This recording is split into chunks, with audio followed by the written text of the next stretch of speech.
right there. All right, let's do it. Okay. Welcome to the 8-Figure Attorney Podcast. I'm Seth Bader, and I have a very special guest today for my very first episode. He is an 8-figure attorney. He is an 8-figure business owner. He is an 8-figure consultant. He's my business partner, and he is Luis Scott. Welcome. Thanks for having me. It seems like I have to add a lot of value. You said 8 figures so many times. I'm like, I'm gonna have to bring 8 figures of value right now. So it's a lot of pressure. Well, but you're an 8-figure attorney, so I'm expecting that. Oh well. You'll deliver. You always Let's do. See what happens. Always do. Let's start with who you are and how we know each other. I mean, you are now the managing partner of our law firm, Bader Scott Injury Lawyers. You are the founder. You're a partner of 8-Figure Firm. Just tell the folks just a little bit about yourself. Now, should I tell the story that's going to make people cry, or should I tell just the basic business story? Oh, people like emotion. They want the crier story. They want the crier story. No, so essentially, we met at a networking event at the Hall of Fame, the football NCAA Hall of Fame, and we met there. And I always joke because I'm not really good at networking, so I always try to sit down first. And there happened to be one seat there, and you may not even remember this. You came in fashionably late. You showed up right after the networking part, and you sat down. You introduced yourself to me, and I was like, "Oh, wow! I knew this guy from working together in the industry, but I didn't really, I had never met you." Mm-hmm. And we talked. We hit it off. We exchanged numbers, and literally from that day on, we were just talking all the time, just texting each other strategies and stuff like that, and it just kind of took off. So, well, tell me, but you said you're going to make people cry. Well, I didn't tell the full juicy story. I always just give them the. So there's a background to this story, and that is I was during that time period of my life, like I was trying to figure out my identity. So I was trying to figure out who I was as a person, as a business owner, as an entrepreneur, as a professional, and I come from a religious background. My dad's a pastor, and so I had been saying this prayer over and over. It was a one-line prayer. And it was that God would let me meet the person who would change my life. And I was saying that prayer over and over and over. And on the day that I met you, it was a Wednesday. I remember specifically Wednesday in March. I parked my car, and I didn't want to be there because I just didn't like networking. And I said, God, today I'm going to meet the person that's going to change my life. And that's the day I met you. So that's like the... I'm going to cry. I mean, this is uncomfortable. Well, I try not to get all... so emotional about it, but it was a very impactful thing for me because very rarely do you meet somebody who really changes the course of your life. Now, it didn't happen like instantaneously. Obviously, we didn't start working together for over, I think, almost 2.5 years later. But now I look back, and you can always connect the dots looking backwards. Now I look back and I go, wow, that was like a pivotal moment in my life. Like meeting you, we became friends. Now we're business partners. We have multiple 7-figure businesses, an 8-figure business. Like I could have never scripted that life, and so I know that was like a pivotal moment in my life. So it was, I don't know, it was special to me. So I always keep that moment, It was a big moment, certainly a big turning point for me.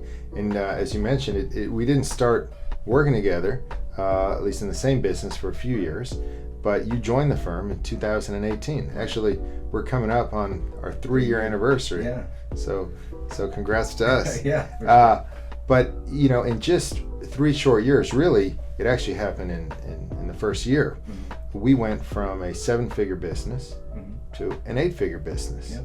And this is the 8-Figure Attorney Podcast. I mean, why don't you talk a little bit about what you recall coming into the business when it was a very high 7-figure business, 7-figure law firm, already relatively successful. But then what you saw in terms of the opportunity and how you were able to help me and the rest of the firm transform from a 7-figure business to an 8-figure business in just 1 short year. And now, of course, the firm has nearly doubled, if not tripled, during the last 3 years. So talk about that. Yeah, I mean, I think one of the things that people don't really notice when they're in the weeds, because I think when I came on, you were in the weeds, being the lawyer. I'm sure a lot of people listening to this are the lawyer, they're the rainmaker, they're the intake, they're the call, they're the 24 hours. They don't realize that delegation is actually the key to scaling. And what I saw was someone who was really was really subsidizing everyone else by doing so many things. And I think even when we work with clients on the consulting capacity, what they're doing is they're subsidizing everyone else. So they're saying, I'm making a lot of money, but I'm also doing the job for 5 or 6 people.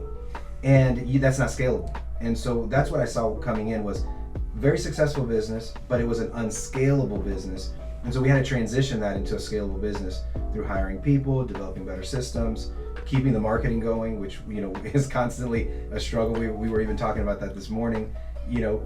Having the right people, another topic that we had, having people that are actually skilled at doing the work. And so that's what I saw. And I think that when we come in from a consulting capacity into law firms, that's exactly what we see, is people who are stretched so thin that they can't scale their business. They can grow, but they can't scale.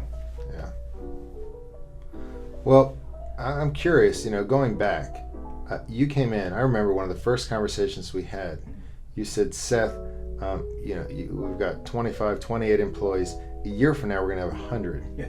Like, how did you know that? And I mean, it actually happened.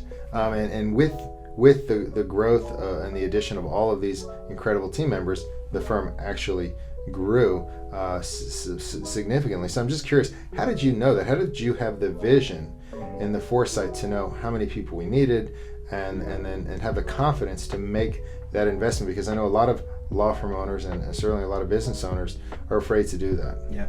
Well, I think what happened is that you already had great lead volume. And so lead volume is it's an indicator for growth. And what happens is when you see good lead volume and you already see a pretty decent established brand, you can predict what's called the net new. So this is the score that I tried to work on when I work with people is, what is the net new? How many are you settling versus how many are you bringing in? And at the time I came in, the net new was very high. And so I knew that if we could systematize some things, grow the net new, there was nowhere else to go but to continue to hire people. And so that was what I saw, it was the net new score. And I think at the time, which is amazing to think about, we were bringing in probably 150 new cases a month, and we were settling like 70. And so that's a huge net. We were doubling the size of the business without bringing on the people, because of course, what I mentioned about you is you were subsidizing a lot of the workers. You needed to get out of some of the more administrative tasks to bring it in. And then once we systematized it, we went from 150 to the peak of 400 signups a month, and that really changed everything. Yeah.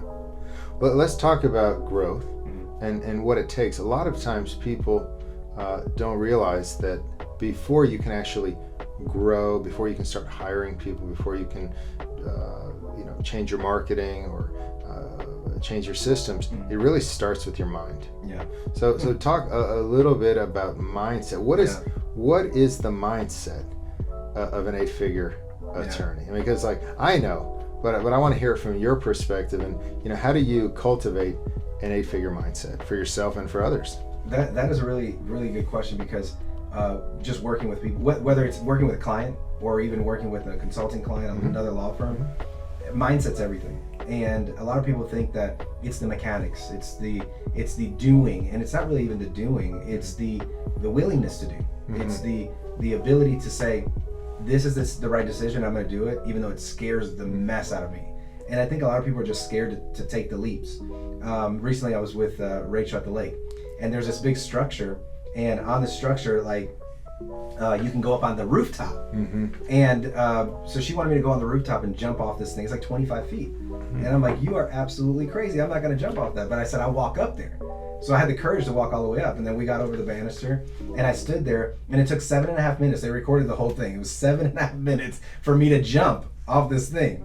And finally I jumped, no big deal. There was no problem. But people become paralyzed with the jump. They become paralyzed with the concept of, if I want to grow my business, I got to hire more people. They become paralyzed with the concept of, I need to spend more money in marketing. They become paralyzed with, I need to spend more money in resources. And so I think the mindset is one of, it's going to be fear. It's not a linear increase in your business. It's plateau, then scale up, plateau, then scale up, plateau. But you have to be willing to go through that mentally. And it is a mind drain, because you're dealing not only with your mental state, but the mental state of all the people you're hiring. And so I think that that's the mindset of an 8-figure law firm or an 8-figure attorney. For me, to develop that, it's taken a lot of books, taken a lot of courses. I'm a big fan. You really introduced me into the masterminding game. Like I had never been to a mastermind until we started working together, but just that to me has been instrumental because you get to be around other people who have similar mindsets. So reading, associating, going to masterminds, consulting, all that has been, pivotal.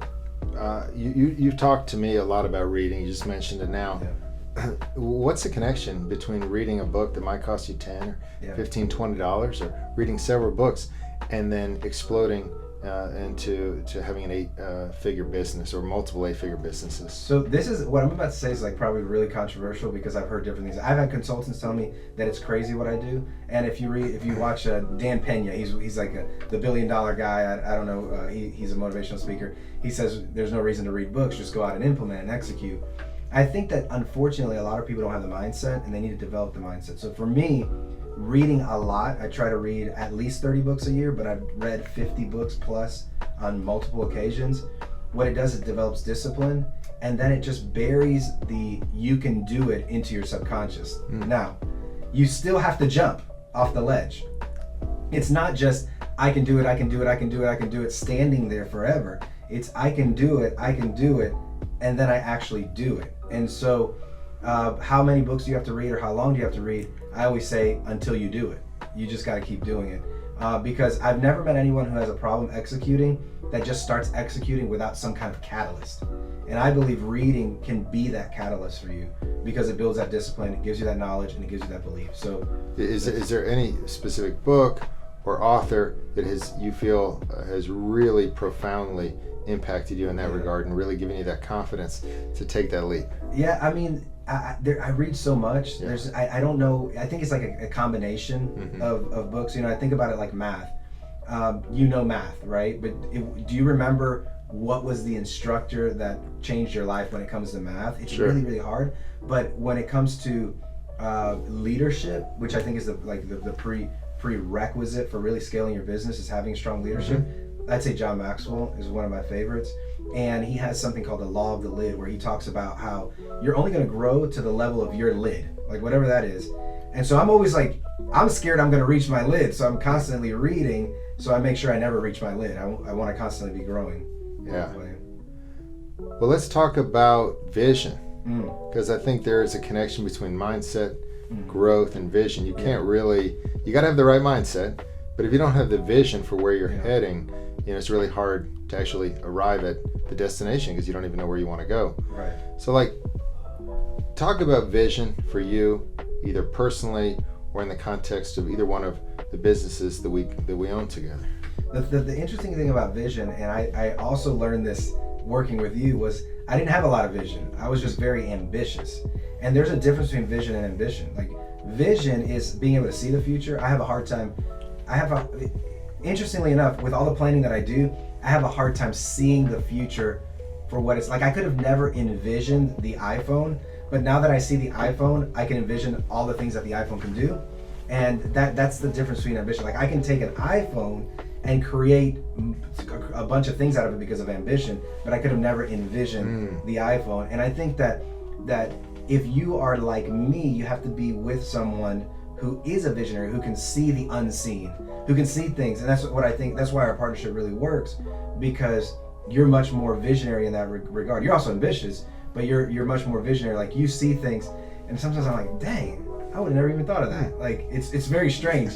Like I wouldn't have thought about it because I don't have that vision for it. Sure. But I have really strong ambition. But vision is crucial. And not to get biblical, but the book I read, it says that without vision people perish. And so I think that we perish either whether it's in our careers, our businesses, our entrepreneurship, whatever it is, we perish because we have no vision. And so once I realized how important vision was, I realized that I may not be a visionary for the business, but I could have a vision for my own life. So I set a personal vision statement, which was to lead a life of significance. And I started kind of developing, like, what does that even mean to me? What does it mean to be significant?